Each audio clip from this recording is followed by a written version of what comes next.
everybody, I'm Helen Tupper. And I'm Sarah Ellis. And you're listening to the Squiggly Careers podcast. Each week, Sarah and I talk about a different topic to do with work and discuss lots of practical ideas and actions to help you develop in your career and be successful in the squiggly world of work that we're all experiencing. And today's topic is flow. And we're going to tell you a little bit more about what flow is and why it matters and how to develop it and all that great stuff.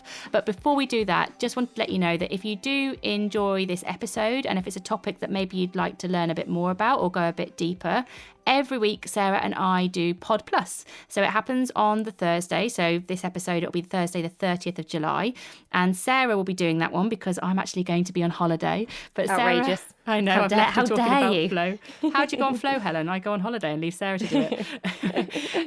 So Sarah's going to be talking about how some of the models that we're talking about in today's session and practical ways that you can put flow into action. It will be a live session. It's a 30-minute Zoom. You can join it. You can just listen. You can participate. But Sarah will basically draw out some of the different exercises. So if it helps you to see some sort of visual illustrations of the things that we're talking about and maybe be connected to a community of learners, then join Pod Plus. For all of the information, either go to the description, wherever you found this podcast, you'll find a description and a link, or if that fails, go to www.amazingiflearning.com and you'll find all the details to join Pod Plus. So let's start by exploring a bit about what do we mean by flow. We probably all intuitively have felt it previously, and it's probably something we all want a bit more of. I think when you do get into flow, it's a really kind of intense moment of concentration. I think it's almost where everything else that's happening at work or just in your life generally disappears into the background. I almost imagine it kind of becomes almost a bit blurry, and you almost lose a sense of how long you've been spending on something because you're just so focused and absorbed by what it is that you're doing. And I think it's probably harder than ever before to find flow because there's more stuff around us that's potentially that we've got to keep away or stop to really kind of find these moments. But it's really worth it because when we do spend time in flow, the quality of our work is so much higher. So it's when we produce our most unique work, we find it really rewarding, we're really present, that idea of kind of being really absorbed. And actually, it really links to well-being, to kind of how we just feel about ourselves. It's that sense of satisfaction, I think, you get from a job really well done, where you've really put all your energy and efforts into something, you know, really almost like kind of lost yourself to it and then think, actually, do you know what, that was really worth it. I'm really kind of proud of what it is that I've produced. One of the people who's contributed most to the work on flow is Miahly Csikzentmihalyi. And he's a psychologist, and he says that the best moments in our lives are not the passive, receptive, relaxing times.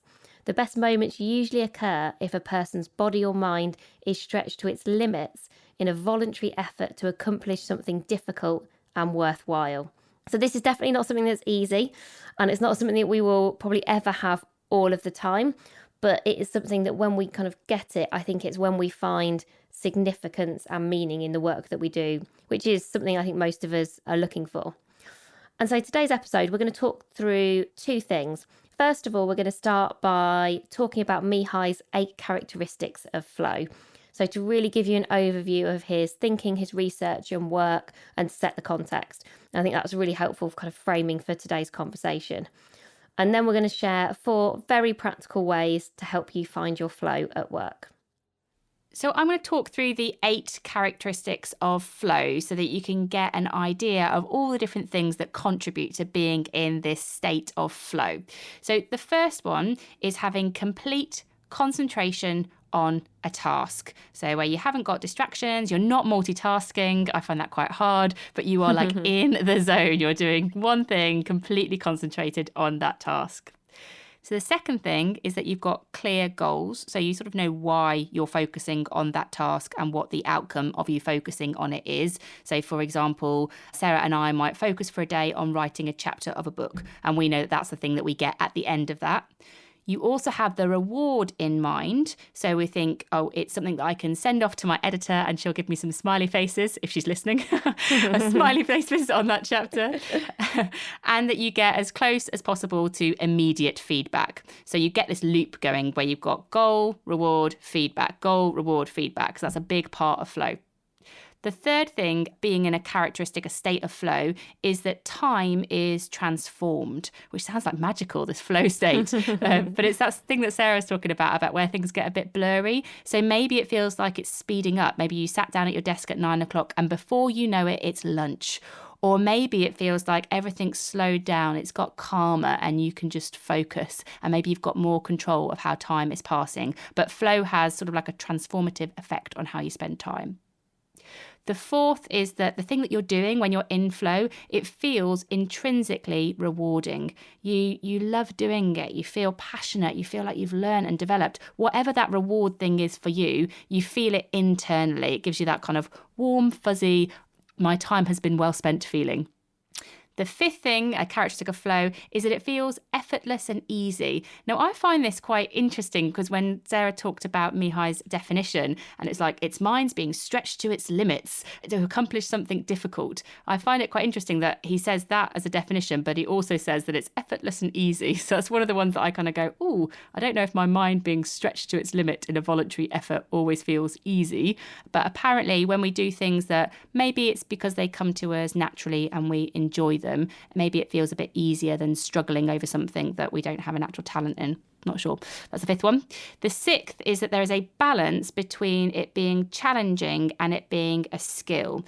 So when you're in a state of flow, it's not something that you will just do all the time. So let's say something that you might be naturally good at. Maybe you're really good at presenting, for example. You're really good at presenting to your team. You do it a lot. You do it every week. You lead the team meeting. That is a skill that you've got. You're really confident in doing that. Flow is actually not just doing that on repeat. Flow is a balance between the skill that you've got, but also a challenge. So an element of stretch. So it feels like you're introducing a little bit of difficulty, a little bit of challenge.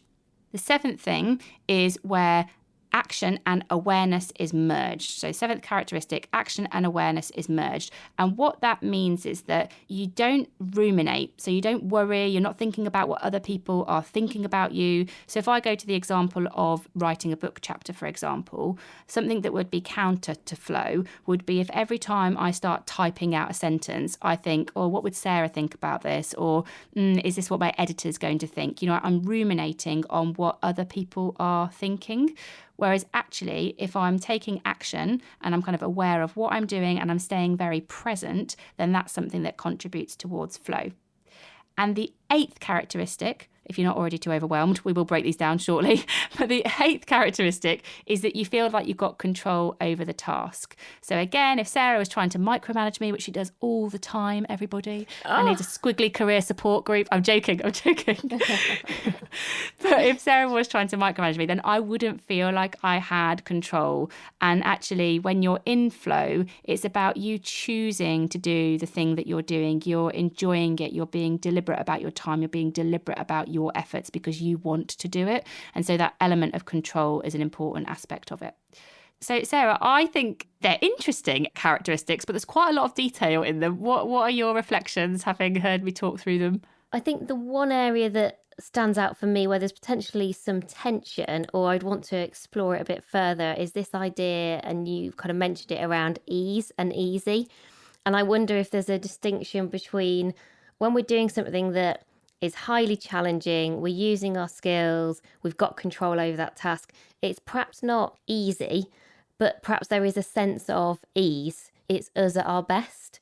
And it feels like we're kind of doing the thing that we're meant to be doing. Like we found the work that kind of means something to us. And that's why it has the kind of feeling of ease and effortlessness versus going, oh, this is really easy. Because everything I've read about flow does connect these ideas of strength and stretch. I think it's those two ideas coming together is kind of one of the prerequisites of determining a characteristic for flow. And he comes back to that a lot. And in other things I've read, that comes up consistently. Perhaps that's a nuance that's kind of worth thinking about, because what I wouldn't want people to think is when you get into these kind of states of flow, it's going to just be so easy. It's like nirvana. Exactly. And I'm thinking about all of the examples that I came up with personally about when I feel most in flow. I think there's something about I feel at ease, and there's a sense of, oh, this is me at my best or getting to my best. But I do think that's different to thinking, oh, this is just dead easy. Yeah, so it's probably a language point, but I think perhaps that's where he's trying to get to with it. I realise I'm making some guesses without actually asking him, which would be the best thing to do. We'll just email him and see what he thinks. For me, how I feel after I've been in flow is that I actually feel quite tired. It's not that I'm drained, but I know that I've worked. I feel like I've put quite a lot of me, quite a lot of effort into that flow moment. I don't particularly feel energized and go, oh, I could spend another 3 hours in flow. I'm sort of grateful for that time, but I'm also quite tired and I maybe actually need to go and do something that is easy afterwards. I definitely look back at the times that I've been in flow and think, wow, that was worthwhile. And I did do work that I'm proud of in those times. So should we move on to 4 practical ways that we've come up with that we think will help you find your flow? Let's do it. So the first one is a 2x2 matrix. And whenever we see a 2x2 matrix, we know that we have to leave Helen to talk it through because that's part of how she finds her flow. So over to you, Helen. That is, do you know, I think that's true. I really like sitting down and taking an article and then just thinking about how can I turn this into a model? It's some like really weird geeky thing that I've developed myself. So what is this 2x2 matrix that we developed all about? So it's about how do you find your flow? And I am going to try and draw this visual for you over through the medium of the podcast. But if you've got a pen and paper, maybe draw it as we go. So imagine 2 axes. And on one, we're talking about time. And on the other axis, we're talking about challenge. So when we're talking about time, at one end, we've got where time is really unconscious, like you're not aware of time at all, just passes without you thinking. And the other is time is very conscious. You're basically watching the clock. So that's kind of one bit we're thinking about. And then you've got challenge. On challenge, at one end, you've got low challenge. So where something takes low effort, it's not very demanding of you. And at the other end, we've got high challenge. So where it feels difficult and it takes deliberate effort. So they're kind of the different things that we're working with in our matrix. What that results in is 4 different quadrants for your flow. Bear with me, everybody. It will make sense. So the first thing is where time is unconscious. So you don't think about time at all, but where there's low challenge. So maybe if you think about how you're spending your time, you might think, well, how much time do I spend where I'm not thinking about my time, but it's kind of low challenge for me, low effort. If that's the case, then what you're really doing is you're working on autopilot. The work is easy. You don't have to think about it. It's not particularly testing for you. You don't think about your time. The challenge with that, if that's where you're spending quite a lot of your career time, is that it's a missed opportunity for your growth. If every day or every hour of your working day, you're kind of spending it on autopilot, you might be missing chances for you to learn, develop, test yourself, but also you might be introducing a bit of career vulnerability because if you're constantly on autopilot, you might be missing opportunities, other people and things might be changing around you and you might not be changing with it. So that's kind of the first quadrant. The next one is where there's low challenge. So just like that last one, there's low challenge, but time is conscious. So you're not feeling like developed, you're not feeling like you're growing, but you are clock watching. Every minute feels like an hour. This zone is really like the boredom zone. The risk here is that you're going to stagnate. You're not challenged, you're clock watching. You might make errors because you're just getting really bored. And also you've probably got quite low engagement. So that's not a great zone for us to be spending time in. Then we've got our third zone is where time is conscious. So you're clock watching. You're kind of very aware of those minutes, those hours, but it's also very challenging. This is the effort zone. So you're thinking, gosh, this is really, really hard. You know, it's 4 o'clock, it's 5 o'clock. You are aware of how much time you spent in this zone, but potentially it might be quite draining because it's very demanding of you. The effort zone is quite hard to maintain over the long term. So it's not a bad place to spend some of your time, but actually if you're spending all of your time where it's really demanding of you and you're really conscious of every day that you're spending there, I've had jobs like this actually. It can lead to burnout at worst. It might lead to some anxiety about your performance, might introduce some stress into your work. So that's if you're in that zone for a prolonged period of time. And you might have guessed where we're going by now, but where time is unconscious and there is also a high element of challenge, that's our last quadrant, that's when you're in flow. So that's the period where, you know, you're not aware of how much time has gone, but you definitely feel like you've worked. That's the example that I was talking about. That's when you are in the zone, you're indistractable, you're in flow. And what we want you to do is think about those 4 different zones. So the autopilot, the boredom, the effort, and the flow. And then reflect on an average working week and think about how much time are you spending in each of those zones, and specifically, what are the activities that you are doing. And Have you done it, Helen? Helen? Have you had, I was like, come on, if you're going to ask listeners to do it, I feel like, if you're going to make everybody do a 2x2 quadrant, what percentages do you think you would be roughly? So I spend very little time in the low challenge clock watching. So that's the boredom box. I spend very little time in that one at all. I spend like a small bit of time on autopilot. So don't really think about my time low challenge. That's like my inbox. I'm just kind of going through everything there. Majority of my time is spent on either effort or flow. And I actually think I spend the majority of my time in effort. So high challenge, but where I'm thinking, okay, I've got an hour on this and I've got 20 minutes on this. I'm very aware of the amount of time that I spend on it, and it feels quite difficult all the time. And I think my reflections when I looked at this and how I spend my time were that I would like to spend a bit less time in effort, where I'm really kind of time boxing all the work that I'm doing, and I'm creating a bit more time in flow. There's definitely some things that I do in flow, but I'd probably like to spend a bit more of my time in flow. So hopefully Helen there has painted a mental picture of that diagram. If you would like to borrow one that's pre-drawn for you, if you head over to Instagram where we're just at Amazing If, we'll put it on Instagram, and I will also draw it on Pod Plus on Thursday if you do get a chance to join us then.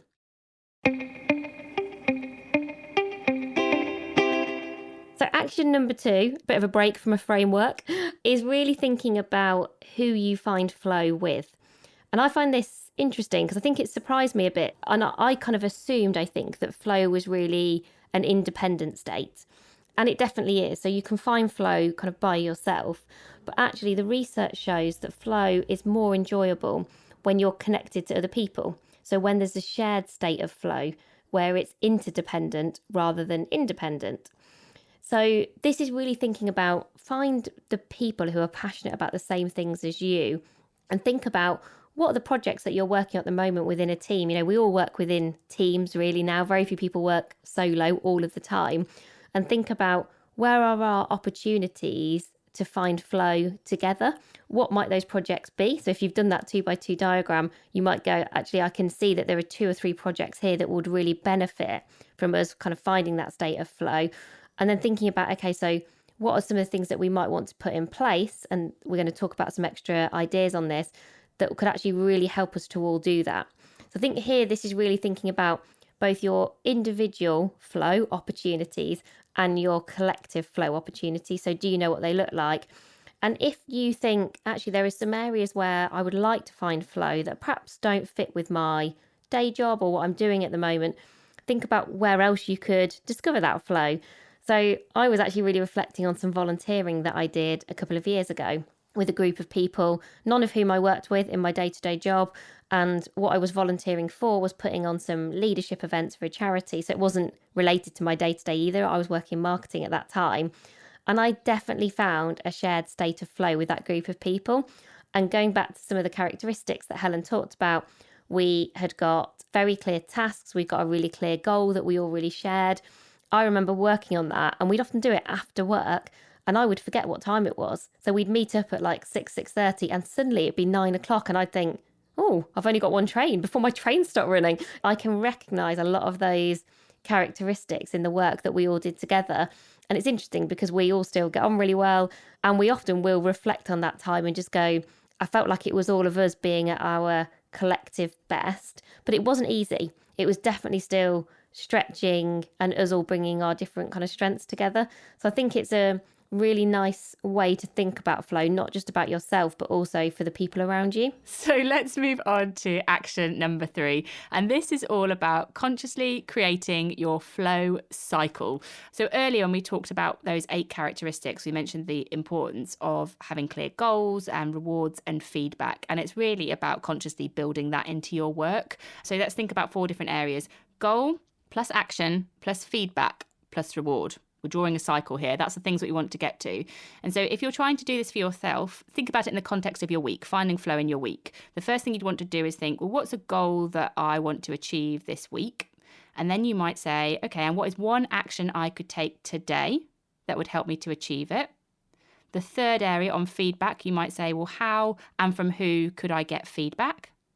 And the fourth area would be, how am I going to recognize and reward my efforts? And it's about asking yourself those questions so that you can consciously create your flow cycle. And I thought I'd give you a real example from us so that I can kind of bring that to life a little bit.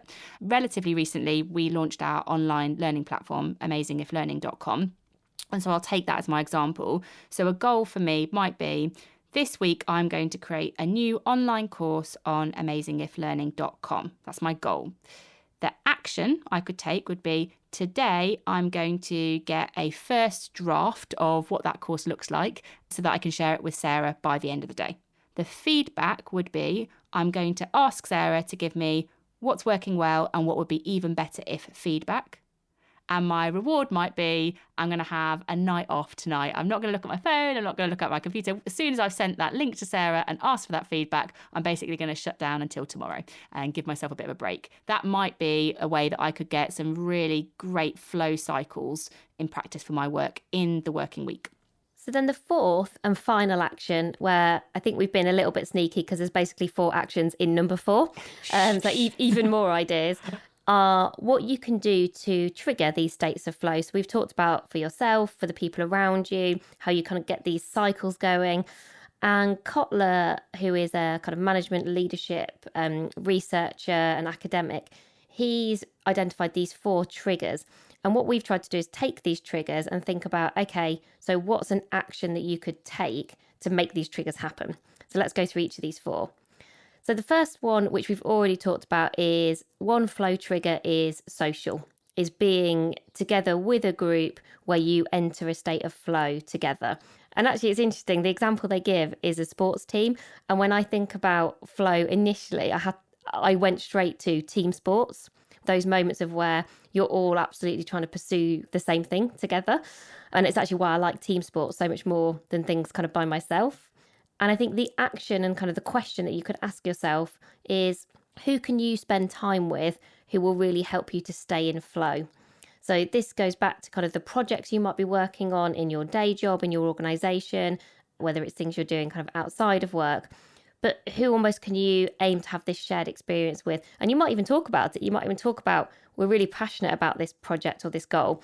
So we really want to find our flow. So what does that mean for both of us? We have actually talked very specifically about how do we use our time together so that we can help each other be in flow, and also what that kind of looks and feels like for us both in terms of our own kind of personal preferences and personalities. The second flow trigger is about creativity and kind of thinking curiously and creatively. So how can you think differently about the challenges you're facing and approach them from a different perspective? And I think a really good practical action here that you can ask yourself is, what can you read, watch and listen to that might give you a new or interesting perspective that you don't have today? I've probably talked before on the podcast, I'm sure, about something called meerkat moments.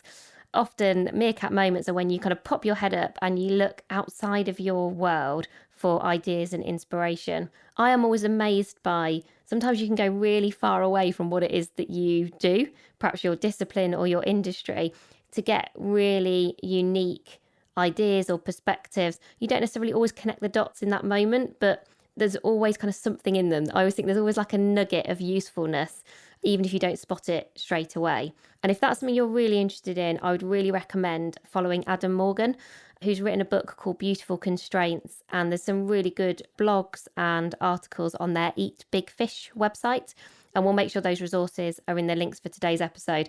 But I've spent time with Adam in a few different kind of contexts. I've heard him speak, met up with him one-to-one, I've read his books, and I think he really helps to kind of frame how you might do this in kind of quite a structured way, if that might be useful for you. The third flow trigger is environmental. So this is external things, kind of qualities that help you to find your flow.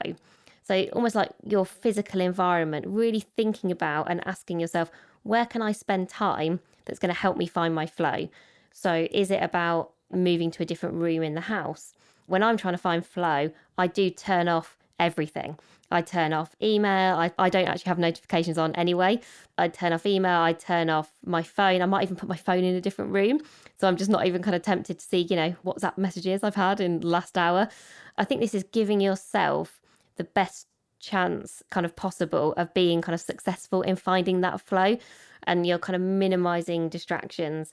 Helen, I know you kind of like to go to like a different place when you're writing, particularly when we're kind of writing chapters of our book versus any other work that you do. Yeah, it's actually interesting that over the last couple of months, some of the places that I might have gone where I would have found flow have sort of not been available to me. Yeah, they disappeared because I've basically had to find flow in a bedroom in my house. But what I have started to do is I've got this mobile desk. I talk about this all the time on Instagram, but I've got this mobile desk, cost me like £30 off Amazon, everybody. And I move it around different places in the house when I'm doing different work. So sometimes if I kind of want to be more creative, like at the moment, I've been sat in front of a big window in my house with quite a lot of sun on me today. And that always makes me feel quite bright and creative, and I've spent the day working virtually with Sarah.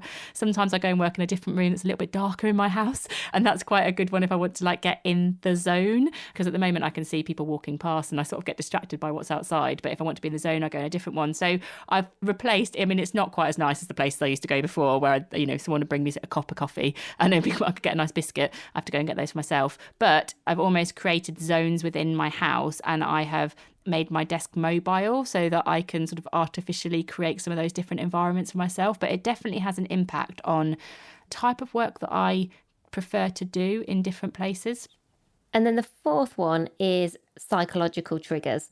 So these are internal triggers that help you to create more flow. So a good practical question to ask yourself is, what will keep you motivated to stay in flow? And we have talked about flow is hard. There's almost a moment, I think, before you get to flow where it feels really hard or perhaps a bit frustrating. And that's kind of talked about in a lot of the research, that you kind of, your brain has to get through those moments of feeling maybe a bit stuck. Oh, this is quite tricky. This is really stretching me. And you've got to stick with it, essentially. You've got to stay and stick to discover that flow. And at those moments where it might be easier to give up, to avoid, to check your phone, what's going to keep you going? It probably won't be the task in that moment. It'll be something bigger. It'll be well, what am I ultimately hoping to achieve here? Or why does this matter to me? What's really important to me about doing this thing that's hard? And actually connecting to that intrinsic motivation, to that internal trigger, might just help you to kind of keep going for that little bit longer. And then actually suddenly it's not about, I'll just keep going for another half an hour. It's actually a couple of hours have gone past and I managed to kind of get myself into that state of flow. I really find this when I'm doing any writing. Starting writing is really hard. I'm never sure the quality of my writing is that good for the first half an hour or an hour. And there's just something about just staying with it, not allowing yourself to go and do anything else. And then suddenly sometimes I do find, actually, I've now been writing for 3 hours, particularly the stuff in the last hour and a half, starts to get into kind of some really good quality like thinking and work. And then I kind of can stay in flow. And then to Helen's point, you then need a break. So the aim here, having talked through those 4 practical actions, is for you to spend more time in flow. It's not about spending all of your time in flow. I don't think that's really a reality. And I think that would be quite hard to do, to be honest. But it's definitely about spending more of your time in flow. And we shared, I'll just recap quickly for you, those 4 actions. So the first one is about finding your flow, about sort of thinking about what activities create flow for you at the moment and how much time are you spending doing it. The second one was about independent versus interdependent flow. The third action we talked about was about consciously creating your flow cycle. And that last one that Sarah just talked about was about thinking about those 4 different flow triggers.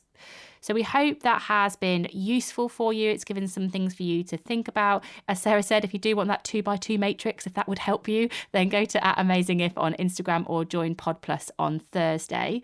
And next week, you're going to hear me talking to 3 different people about the topic of race at work. And that is a podcast that's going to be about conversations about race at work and creating cultures that support diversity.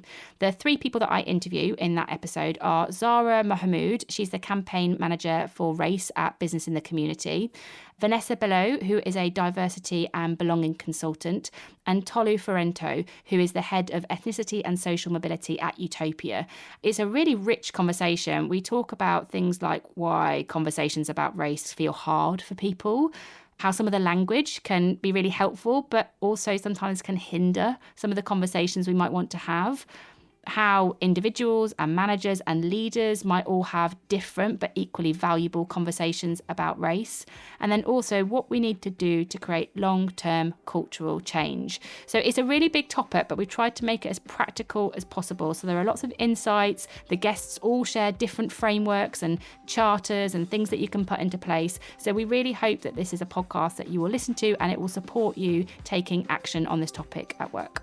So thank you so much for listening. As ever, if you get 5 minutes to do us a quick favour, rating, reviewing, subscribing goes a long way to help other people to find us and makes our week. But that's everything for this week, and we'll speak to you again soon. Bye for now. Bye.